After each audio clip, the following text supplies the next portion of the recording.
Instagram यस्तो एउटा platform हो जहाँ तपाईले फोटो शेयर गर्नुको साथसाथै स्टोर खोलेर आफ्नो प्रोडक्ट सेल पनि गर्न सक्नुहुन्छ। यदि तपाईसँग फिजिकल स्टोर कतै छ, सपोज गरौँ ब्याग्सको अथवा गिफ्ट पसल अथवा कस्मेटिक्स जेको भए पनि तपाईले इन्स्टाग्राममा स्टोर खोलेर एक्स्ट्रा सेल चाहिँ गर्न सक्नुहुन्छ। यदि तपाईसँग फिजिकल स्टोर छैन तर घरमै केही प्रोडक्सन गर्न सक्नुहुन्छ, जस्तै अचार, आर्ट्स अथवा यदि तपाईँ युनिक खालको ज्वेलरीहरू बनाउन सक्नुहुन्छ, यस्तो कला तपाईसँग छ भने तपाईले पनि इन्स्टाग्राममा स्टोर खोलेर आफ्नो प्रोडक्टहरूलाई बेच्न सक्नुहुन्छ। तपाईले स्टोर खोलेर सामान राख्ने बित्तिकै चाहिँ प्रोडक्ट सेल हुँदैन।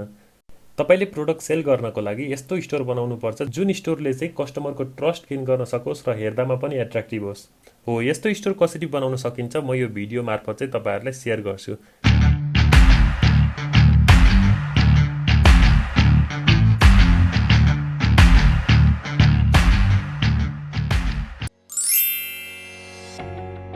के तपाईलाई थाहा छ इन्स्टाग्राममा 1 बिलियन भन्दा बढी एक्टिभ युजर छन्। तपाईले एट्र्याक्टिभ युजर नेम राख्नु भएन भने तपाईको युजर नेम कसैको पनि सर्च लिस्टमा आउँदैन। सो तपाईले युजर नेम राख्दाखेरि चाहिँ आफ्नो ब्रान्ड नेम राख्नुहोस् र बिचमा अन्डरस्कोर राखेर अन्डरस्कोरको राइट साइडमा चाहिँ के प्रोडक्ट बेच्ने हो त्यो प्रोडक्टको नेम राख्नुहोस्। तपाईले अन्डरस्कोर नराखे पनि युजर नेममा तपाईले के प्रोडक्ट बेच्ने हो त हो त्यो प्रोडक्टको नेम चाहिँ लेख्न नछुटाउनुहोस्। जस्तै म तपाईलाई एउटा एक्जाम्पल दिन्छु। यहाँ सर्च बारमा गएर तपाईले अचार लेख्नु भयो भने यहाँनिर रिकमेन्डेसनमा तपाईको घरको अचार, होममेड अचार भनेर आउँछ। जस्तै घरको अचार क्लिक गरे भने मैले यहाँ देख्न सक्छु कि घरको अचार, होममेड अचार उसले कस्तो मिलाएर युजर नेम राखेको छ। जस्तै सर्चमा तपाईले कुनै प्रोडक्ट सर्च गर्ने बित्तिकै उसको युजर नेममा पनि अचार भएको कारणले गर्दाखेरि घरको अचार रिकमेन्डेसनमा आयो। हो, त्यही कारणले गर्दाखेरि चाहिँ तपाईले पनि आफ्नो इन्स्टाग्राम युजर नेममा आफ्नो प्रोडक्टको नाम चाहिँ लेख्न नछुटाउनुहोस्। लोगो बनाउन कुनै गाह्रो काम होइन। कुनै सिम्पल लोगो बनाउनु छ भने तपाईँ यहाँनिर canva.com मा जान सक्नुहुन्छ।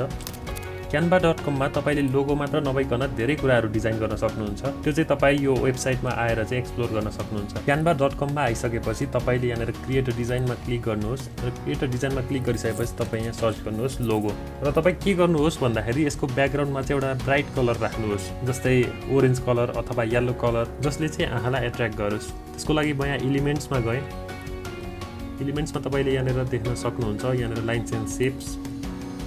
र सिएलमा क्लिक गर्नुहोस् र यहाँनिर एउटा सर्कल छ। यो सर्कललाई मैले यहाँ लिएँ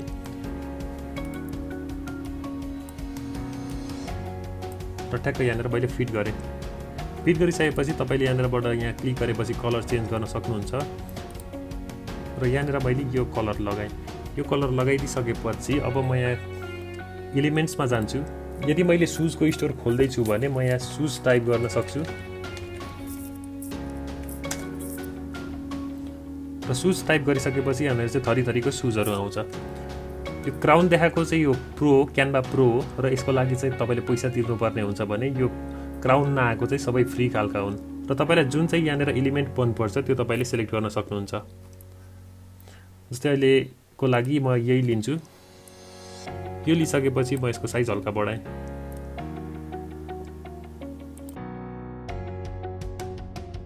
मैले यत्रो साइजको बनाएको छु अहिले र यत्रो साइजको बनाइसकेपछि तपाईँलाई आफ्नो स्टोरको नाम राख्न मन पर्यो भने तपाईँले यहाँनिर टेक्स्टमा क्लिक गर्न सक्नुहुन्छ र टेक्स्टमा क्लिक गरिसकेपछि तपाईँले यहाँनिर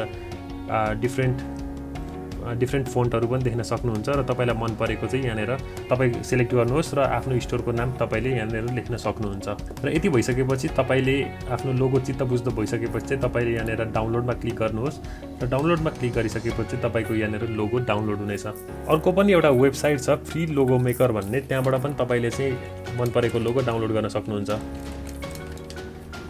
MAKR मेकर यहाँनिर क्लिक गर्नुहोस् र यो खुलिसकेपछि तपाईँले चाहिँ यहाँनिर धेरै लोगोहरू देख्न सक्नुहुन्छ। त्यहाँमध्ये कुनै सेलेक्ट गरिने भयो र यहाँबाट सर्च पनि गर्न सक्नुहुन्छ। जस्तै तपाईँलाई सुज सेलेक्ट गर्नु छ भने यहाँनिर सुज टाइप गरेर इन्टर गरेपछि यहाँनिर डिफ्रेन्ट टाइप्स अफ सुज चाहिँ तपाईँले देख्न सक्नुहुन्छ। जस्तै मलाई यो सुज मन पर्यो भने तपाईँले यहाँनिर खोल्न सक्नुहुन्छ र यहाँ डिफ्रेन्ट कलरहरू पनि सेट गर्न सक्नुहुन्छ। र तपाईलाई चाहिँ यो लगेर तपाईलाई यहाँ canva.com मा हाल्न मन लाग्यो भने तपाईले यसलाई डाउनलोड गरेर यहाँनिर अपलोड पनि गर्न सक्नुहुन्छ। र अर्को एउटा मुख्य ट्रिक भनेको के छ भन्दाखेरि तपाईले यो लोगोमा बाहिरबाट चाहिँ रिङ लाउन सक्नुहुन्छ। जस्तै यहाँनिर इन्स्टाग्राम रिङ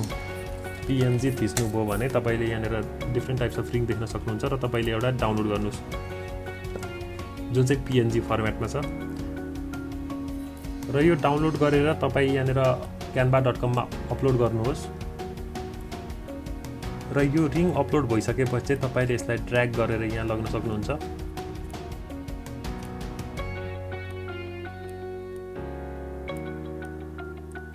र ड्र्याग गरेर लगिसकेपछि चाहिँ तपाईले यसलाई ठ्याक्क त्यो फिट गरेर राख्नुहोस्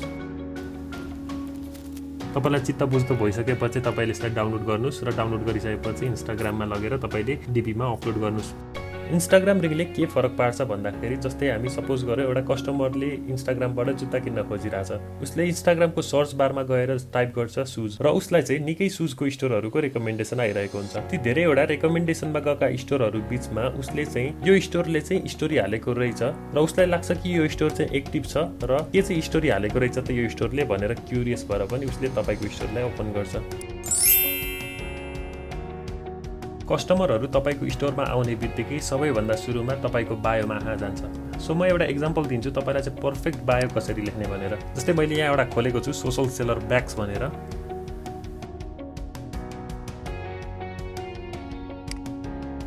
र यहाँनिर तपाई देख्न सक्नुहुन्छ सबभन्दा सुरुमा के लेख्ने भन्दाखेरि तपाईको प्रोडक्ट के बारे हो यहाँनिर लेखेको छ classy for men's and women's भनेको छ र त्यो पछाडी तपाईको डेलिभरी कहाँ हुन्छ यदि नेपालमा मात्र हुन्छ अथवा काठमाडौँमा मात्र हुन्छ अथवा इन्टरनेशनल डेलिभरी हुन्छ त्यो कहाँ हुन्छ भनेर तपाई त्यो मेन्सन गर्नुस् र त्यो भन्दा तल तपाई पेमेन्ट मोड लेख्नुस् पेमेन्ट मोड केबाट एक्सेप्ट गर्नुहुन्छ तपाईले जस्तै ई-सेवा खल्ती अथवा मोबाइल बैंकिङ अथवा पेटीएम अथवा पेपाल जेबाट एक्सेप्ट हुन्छ हो त्यो पेमेन्ट मोड तपाई त्यहाँ लेख्नुस् र त्यो पछाडी चाहिँ तपाईले आफ्नो कन्ट्याक्ट राख्नुस् र लास्टमा चाहिँ तपाईको यदि वेबसाइट छ अथवा चाहिँ फेसबुक पेजमा नि सेल गरिरहनु भएको छ भने चाहिँ तपाईले यहाँनिर त्यसको लिंक राख्न सक्नुहुन्छ तपाईको इन्स्टाग्राम स्टोरी यस्तो होस् कि प्रोफाइल खोलेर हेर्ने बित्तिकै प्रोफेसनल देखियोस् इन्स्टाग्राम हाइलाइट्सको कभरले पनि तपाईको स्टोरको ब्युटी एड गर्छ जस्तै तपाईले अब्सेसन कस्मेटिक्समा पनि देख्न सक्नुहुन्छ कस्तो मिलाएर उसले हाइलाइट्स कभर राखेको छ तपाईले पनि यस्तै हाइलाइट्सको कभरहरु राख्न सक्नुहुन्छ तपाईले canva.com बाट नि पाउन सक्नुहुन्छ र प्ले स्टोर अथवा एप स्टोरमा तपाईले हाइलाइट्स कभरको लागि चाहिँ धेरैवटा एप पनि पाउन सक्नुहुन्छ तपाई त्यो कुनै पनि डाउनलोड गर्न सक्नुहुन्छ र चाहिँ आफुलाई मन परेको हाइलाइट्स कभर सिलेक्ट गर्नुहोस् तपाईले यदि नेपालमा मात्र डेलिभर गर्दै हुनुहुन्छ भने ई-सेवा र अन्य मोबाइल बैंकिङ पनि युज गर्न सक्नुहुन्छ मलाई लाग्छ प्राय कस्टमरहरूले क्याश अन डेलिभरी नै रुचाउँछन् यदि विदेशमा पनि डेलिभरी गर्नुहुन्छ भने चाहिँ तपाईले पेपालबाट क्याश एक्सेप्ट गर्न सक्नुहुन्छ तपाईले डेलिभरीको लागि यदि नजिकै सामान पुर्याउनु पर्ने भए आफै पनि डेलिभरी गर्न सक्नुहुन्छ यदि अर्कै जिल्ला वा अर्कै देशमा सामान पठाउनु पर्ने छ भने चाहिँ तपाईले धेरै लोजिस्टिकहरु पाउन सक्नुहुन्छ एडभर्टाइजमेन्टले तपाईको प्रोडक्टलाई धेरैजना कस्टमर बीच चिनाउँछ जति धेरै मान्छेले तपाईको प्रोडक्टको बारेमा थाहा पाउनेछन् त्यति नै धेरै मान्छेले प्रोडक्ट किन्नेछन् र सेल्स बुस्ट हुनेछ त्यही भएर मलाई लाग्छ कि एडभर्टाइजमेन्ट पनि तपाईको स्टोरको सेल्स बढाउन मिस गर्दै नहुने पार्ट हो यदि तपाईले एडभर्टाइजमेन्टको लागि एक्स्ट्रा मनी छुट्याउनु भएको छ भने तपाईले इन्फ्लुएन्सरहरु जस्तै मुभी एक्टर्स अथवा टिकटकर्स अथवा इन्स्टाग्राम इन्फ्लुएन्सरहरुसँग पनि कन्ट्याक्ट गरेर उहाँहरुसँग आफ्नो प्रोडक्टको एडभर्टाइज गरी माग्न सक्नुहुन्छ इन्फ्लुएन्सरको फलोअरले इन्फ्लुएन्सरलाई ट्रस्ट गर्छ जस्तै म तपाईलाई एउटा एक्जाम्पल दिन्छु तपाईले एउटा कस्मेटिक स्टोर खोल्नु भयो रे तपाईको स्टोरमा आउने कस्टमरलाई लाग्न सक्छ कि यो ओरिजिनल प्रोडक्ट नहोला तर यदि तपाईले जस्तै मानव श्रृंखला कतिवटालाई आफ्नो प्रोडक्टको प्रचार गर्न दिनुभयो भने तपाईका कस्टमरहरु ढुक्क हुन्छन् कि यो ओरिजिनल प्रोडक्ट नै हो भनेर